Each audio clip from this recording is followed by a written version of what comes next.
This is the EWN Podcast Network.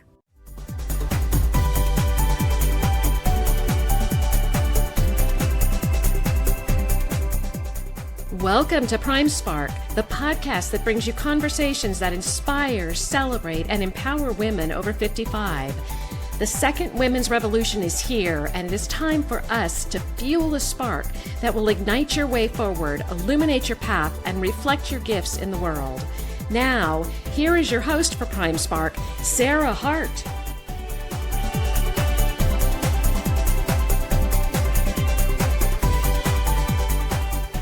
Hi, and welcome to Prime Spark. I'm Sarah Hart, and I'm so happy you're here with us. Prime Spark is designed for women over 55 or close, with a goal to help us all live our happiest, most fulfilling, and productive lives, now and in the future. The mission of the Prime Spark is to change the way our society sees and treats older women. That's a big mission. So what that means is we need to get going now, and we all need to be involved. And today I have the pleasure of talking with Cara Wykowski, a woman whose work I very much admire. Cara Wykowski, recovering superwoman, divine badass, mindset maven, and founder of My Girlfriend Voice.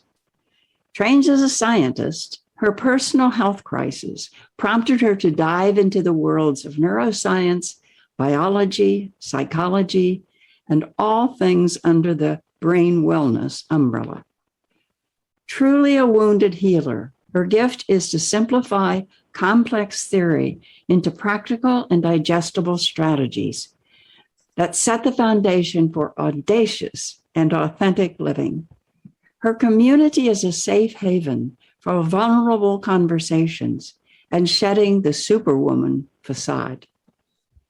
My Girlfriend Voice is a community organized to bring like-minded women together to support each other in our healing, with Cara as the guide.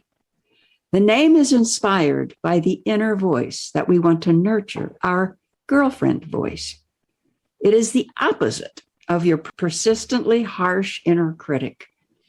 She's the supportive, solutions-focused voice, and she acts to strengthen us as she disempowers the inner critic. Since 2011, Cara has been sharing her journey with women worldwide. You can find My Girlfriend Voice on Instagram, Facebook, and at www.mygirlfriendvoice.com. Welcome, Cara. I'm so happy you're here. Thank you, Sarah. I'm very happy to be here too, and I just celebrated a birthday and a sparkle and shine celebration because turning 59 is something to celebrate. What a blessing it is. It really is. You know, it's interesting because I recently wrote a blog about that so often you hear everybody, but especially women say, oh, I have another birthday. And I'm thinking, bring them on. I mean, you know, what is the alternative? I'm not ready for the alternative, right? And I honestly think we have a gift of being able to get older. Absolutely, it's a gift. And you know what else? It's a gift to be able to bring your loved ones, your girlfriends together. I was just at a celebration of life service, and I heard over and over the importance of girlfriends in Marty's life and how they were there for her up until the very end. So we celebrate small milestones, big milestones, and we celebrate our friendships. That's what's going to keep us healthy and vibrant. Absolutely. Absolutely. Yeah. You know, they keep finding that. They keep finding, evidence that a lot of things add to a happy, healthy, long life. One of the very biggest ones is meaningful social connections. Absolutely. We are not meant to be isolated, and right. COVID has been especially difficult yes. For many of us. On the other hand, I was able to get in touch with the introvert inside of me that I didn't even know existed. And now there are things I don't want to give up, like that quiet time, the ability to say no to things that don't really resonate with me. I guess I'm lucky that I wake up and I'm optimistic every day and search to find the gift in every experience. It's interesting, Cara, when months and months ago, while we were still smack in the middle of this most severe I guess it wasn't lockdown, but it was shelter in place. I said in a group, what's something that you're grateful for from this shelter in place time? And initially people looked at me like I had just lost my mind. And then they thought about it, and everybody had things just like that, the quiet. Mm-hmm. Quiet, the cooking. I shared meals with my elderly neighbor. We took turns cooking for one another. And he was a terrible cook when he started. And then he would explore something on a weekly basis. So that forged a friendship I would have never expected. Absolutely. Yeah. So, Cara, just in general, do you experience getting older? And if you do, what do you experience? And if you don't, why do you think it is you don't? I definitely feel my age when I'm exercising. The creaky knees, having less endurance. But then again, if I don't exercise, that's when I really feel sluggish and slow. I've never identified with being a certain age. I just wanted to be radiant and healthy. But when people come up to me and say, oh, I wish you were like my mom. I wish my mom were more like you. I think I'm contemporaries with that woman, but she's really my son's age. She could be my child. And that takes me by surprise sometimes because I do feel very young. Now, in the workplace, I do see ageism playing out in corporate America and how women, for instance, are afraid to let their hair go gray because of discrimination. It is very difficult for me personally when I don't see a wise older person treated as a treasure for the wealth of perspective they have. But instead, oh, they're dated or they're not as comfortable with technology. We can learn very quickly. But I do see that playing out. And that's why it's even more important for us to be vocal when we see something that we don't like and call it out. Women have entered the workplace and have taken over roles that were traditionally male roles. And we see vice versa, where men have taken over some roles that were traditionally female. But there's something about a woman who has gone through that hell and high water, that woman that you want on your side, because she is the one that's going to stand in the storm when things get tough. She's the one that's going to tell you the truth when you absolutely need it. And she's going to sit silently with you when you need a good cry. She's not going to try to fix anything, but she'll just be there. So a grandmother figure, a favorite aunt figure, a sister figure, these are all really important women to have in our lives. I don't know if you're familiar with the woman Sky Bergman. No. She did a film called Lives Well Lived, and it's really worth seeing. I'm writing that down. She interviewed, 40, 50 women, both men and women between the ages of 75 and 100. There may be somebody over 100, to find out what made their life a life well lived. And it's just fascinating. And along with that, she has a project for intergenerational work. And Wonderful. It's fascinating. And one of the things she learned along the way was that there are many, many young people who have no older people in their lives. Mm-hmm. Their family has moved away from grandparents, or the grandparents aren't with us anymore, or whatever. But they have no experience of being with older people. And when she puts them together in pairs and gives them questions, they actually love it. And so it was her or someone's observation that this is really the first generation or two when we haven't relied on elders for a lot of learning, and we don't do it anymore. Just as you said, we said, oh, they're old, they're outdated. Yeah. And we lose so much that way.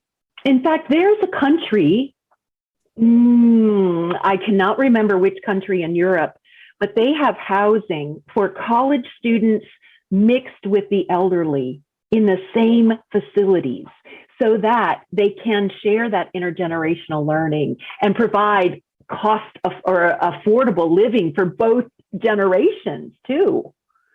Now, you remind me of when I was 20 something and I moved to California without knowing a single person except the woman who I was going to be working with. And my grandmother said, go and find yourself a grandmother. And so this, I have to credit Grandma Wilma with suggesting that I do that. And so I got involved in a volunteer organization called Senior Connections. And I was assigned Helen, who was a living Lucille Ball type of woman.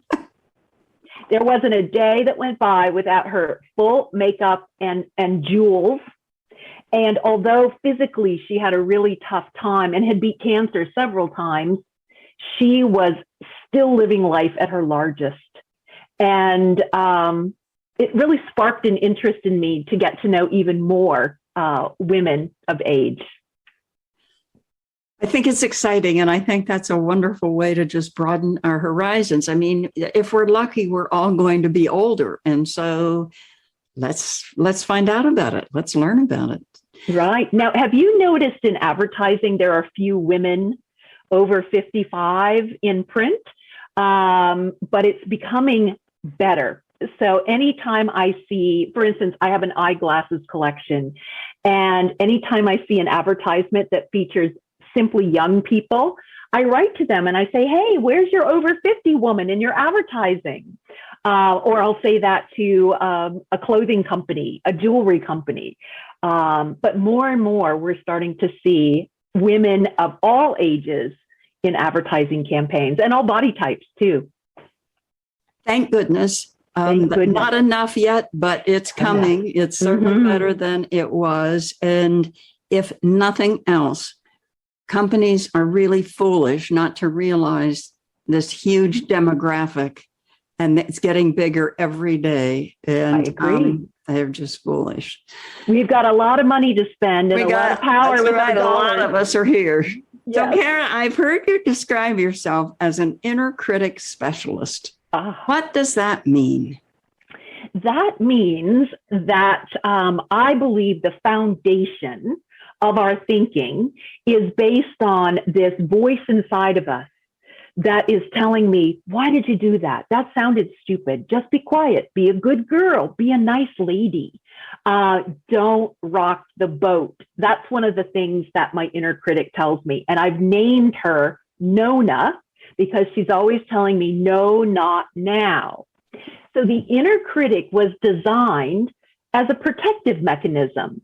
So it was, don't put your hand on the hot plate, you'll get burned. But over time, it has become a voice that protects us from embarrassment, humiliation, social faux pas.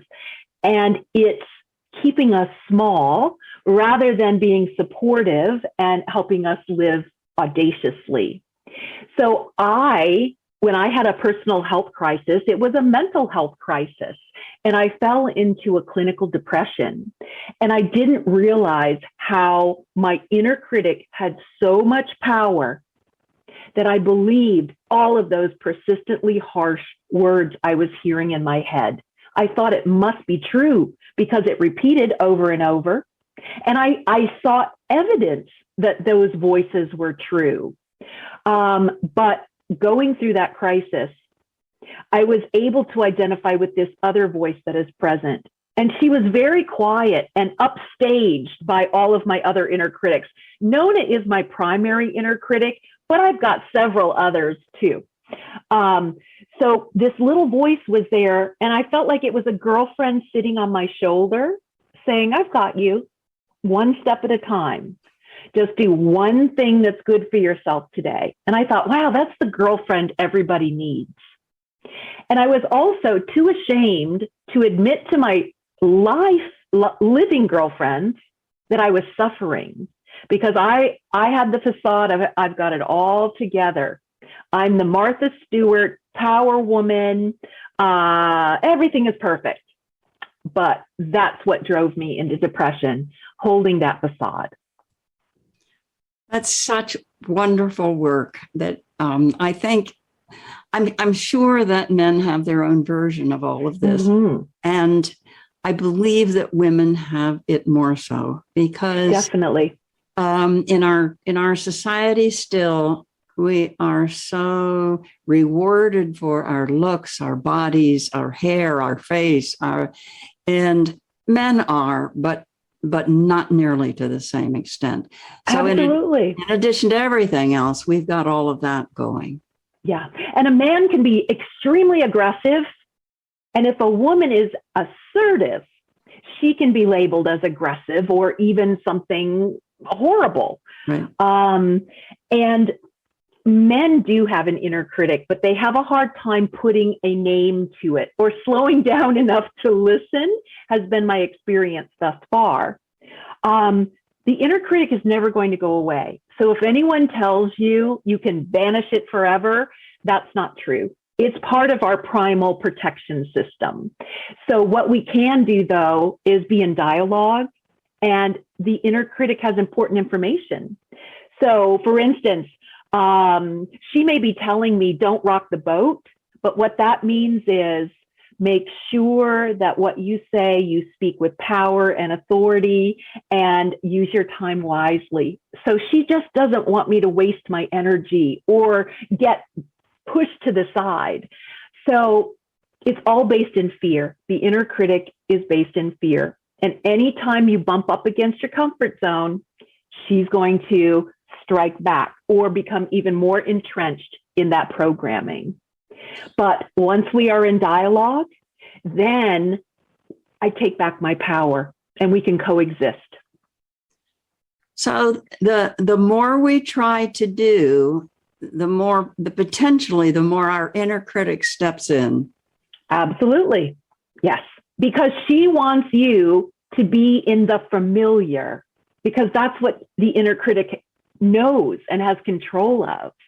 So anything that is new, even if you think about the first time you maybe started a hobby, and it's really difficult, and you want to give up because your inner critic is telling you, I told you weren't any good at this. For instance, painting for me, watercolor painting. My inner critic is relentless. I told you weren't an artist. I told you. But then I was like, I don't really like it, and that's okay. I'm going to try pen and ink instead. And I fell in love with pen and ink, and I now call myself an artist. I love it. Yes. So I think it's really familiar with what the inner critic sounds like. So in that example, what would your girlfriend voice sound like? My girlfriend voice would say, I have to be quiet first to listen. And then she says, I want you to focus on doing something that brings you joy. So are you painting because you want to prove something? Or are you painting just for exploration? You decide. So it's like always based in curiosity and compassion. So it's my girlfriend voice will often answer in the form of a question rather than a demand, which is the inner critic. So tell me, what do you want to explore? What are you looking for? Let me help you find it. And to me, when I get super stressed, if I have a creative outlet, it's rest for my brain. And so that's what I was really looking for. It was a creative outlet. I love looking at watercolors, but I don't have to become a watercolor expert to have a creative outlet. Love it. So, Cara, of all the things you've done, what are you looking for next? What are dreams you haven't realized yet? Well, I started modeling last year with the group Celebrate the Gray, which is for women over 50 and that you have gray hair. I'm in transition here. And I'd like to do more of that because it takes me back to being a youngster and how much I enjoyed modeling at that point. And it's really hard putting yourself out there. So I have gone online and submitted a couple of auditions, and I'd like to do more of that. So I'm asking the universe to support me. I would also like more exposure to women like me, or like who I was maybe 10 or 15 years ago, who are searching for community, for belonging. So I would love to have more women come together because there is such strength in community. And also we benefit from the learning that we can all share. So I do hope that my community continues to grow and I'm able to reach more people and let them know that it is possible to be powerful and authentic at the same time, to live out loud and accept criticism. Because I think that somebody said the price of authenticity is other people judging you. And we have to get comfortable with that piece of other people looking at us and having an opinion. Your opinion of me is none of my business. Now that's hard sometimes, right? But I do like to live that way. I have heard Tara Moore. Are you familiar with Tara Moore? Yes, one of the people I so admire. I have heard her say that in that kind of a situation, be sure to remember that it says more about the person than it does about you. And I think that is so, it's hard to remember, but I think it is so valuable. Right. And I think the more emotional the relationship is, so with my children, with my ex-husband, the harder it is to remember that, but it's absolutely necessary. So that is a very brave thing for you to put yourself out for modeling, because it seems to, I can't think of something that for a woman would be more likely to bring in the inner critic in spades. That's right. And wouldn't you know that the first modeling job was for a swimsuit company? Okay, so you might as well be naked. And where I thought that I had overcome a lot of my body issues, being in a swimsuit for 3 months publicly, and featured at various times on social media. Wow, I really had stepped back and did some more inner work. But the feedback I was getting, for instance, a woman said, "You inspired me so that I wore shorts for the first time in 30 years." That makes me cry. Yeah. Just one person saying, "I can wear shorts." Or another woman saying, "I am so covered up at the beach, I never thought about wearing a swimsuit because swimsuits come in so many different styles now. You can actually have a suit that's very functional and keeps everything tucked in." But she was so afraid of walking from the beach chair to the water. And so she missed out on so much fun with her grandkids that way. Oh. So, and yes, I have imperfections and scars and wrinkles, and I'm a size 12, 14. I'm 5'7". So I'm not the typical model body at all. But boy, did I have fun with it. You're not the typical model body, but you are the typical woman. And exactly. And that's how you're getting the reaction that you're getting. Exactly. You know, we can see ourselves through you. Yes, yes. And I also, one of the photos I showed was how easy it is for you to take a great selfie, but it's angles, right? And I said, "This is what my belly really looks like." And I did it from the side. Like just having a sense of humor also really helps. really helps us. And there are so many great people to follow on social media too that are living this body positive and age positive experience. Oh, that's wonderful. I'm so happy that it's happening. I would be given what I'm doing, but I am. I'm very, very happy. Yes. So is there anything you would like to say sort of in closing to the women who may be listening, who are over 50 and just don't have the strength of self that you have? They don't have it yet. Mm-hmm. I want them to know that at this stage of their life, it's like a window is opening rather than a door closing. So that's partially mindset, but also the first piece of advice I would give them is to get in touch with how is it you want to feel, not what you should be doing, but what is important to you. A lot of this work comes from Danielle Laporte. And so, for instance, for me, I want to feel vibrant and impactful. So then I say, okay, what can I do that will support me feeling vibrant and impactful? So I developed a worksheet in case anybody would like to go through that worksheet. It's totally free. But I first start with, what is it that you want to feel? And then everything starts to unfold from there. I love that, Cara, because so much of our society is based on what do you want to do? What are you doing? What are you going to do next? Mm-hmm. So do. And this is coming at it from an entirely different and much deeper angle. How do you want to feel? And I am a hyperachiever. So I was the biggest skeptic when it came to feelings. What good are feelings? Don't they just get in the way? But every feeling is valid. So allowing ourselves time to process those feelings and then empower ourselves to feel the way we want to feel. And there are probably over 100 feeling words on this list. And so you go through it a few times until you come up with your top 3 to 5 feeling words. And then you keep those words present. So for me, I have them in my day book here, my planner. So I look at that. Oh, how do I want to feel impactful this week or today? Or when I'm faced with a heavy decision, does this support me feeling vibrant? Now, vibrant can mean a whole bunch of things. It means healthy, it means sensual, it means visible. So pick the words that resonate with you. They may be different than ones that resonate with me.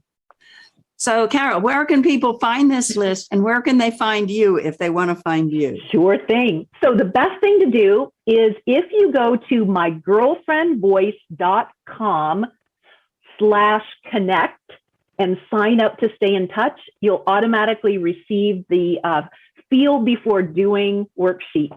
And you can find me under My Girlfriend Voice on Facebook and on social media or on Instagram.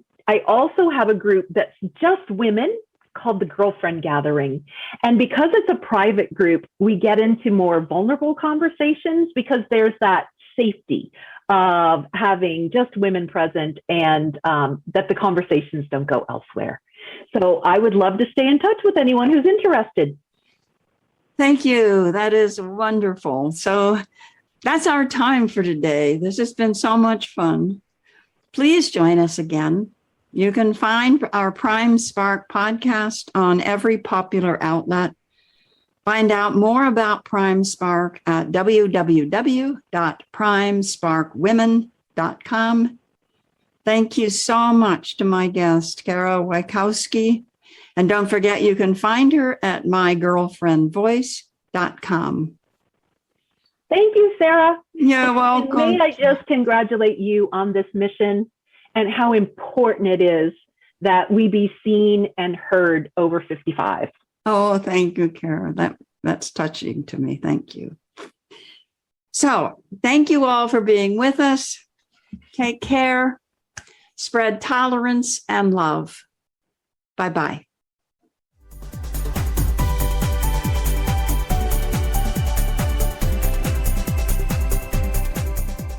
Thank you for joining us on Prime Spark.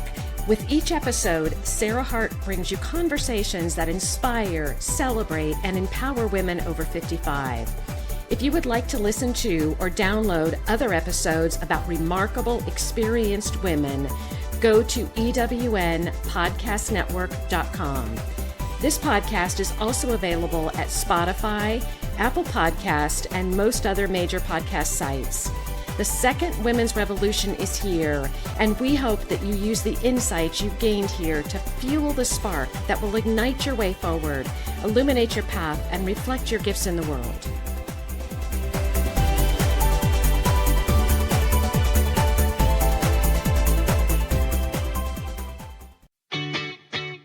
Have you ever asked yourself this question?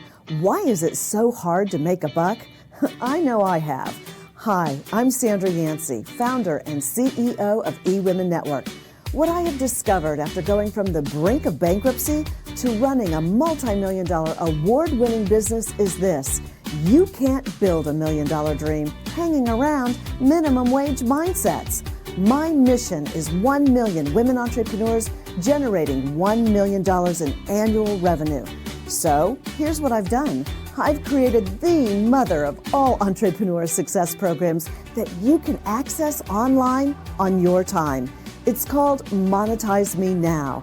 It's a 7-module online course that is 100% my success formula, covering mindset, mission, management, motivation, marketing, and measure. Come on, take my hand and I'll show you the way to learn to earn flowing revenue for your business. Visit monetizemenow.com for details. Calling all speakers, eWomen Network has speaking engagements all over North America that must be filled. Are you a gifted messenger, author, expert, or successful entrepreneur that can help women entrepreneurs grow their businesses? Our mission is to help 1 million fulfilled women each achieve $1 million in annual revenue. If you're a speaker that can help women prosper, go to eWomenNetwork.com and sign up as a pro member of our Speakers Network. That's eWomenNetwork.com. Thanks for listening. This is the EWN Podcast Network.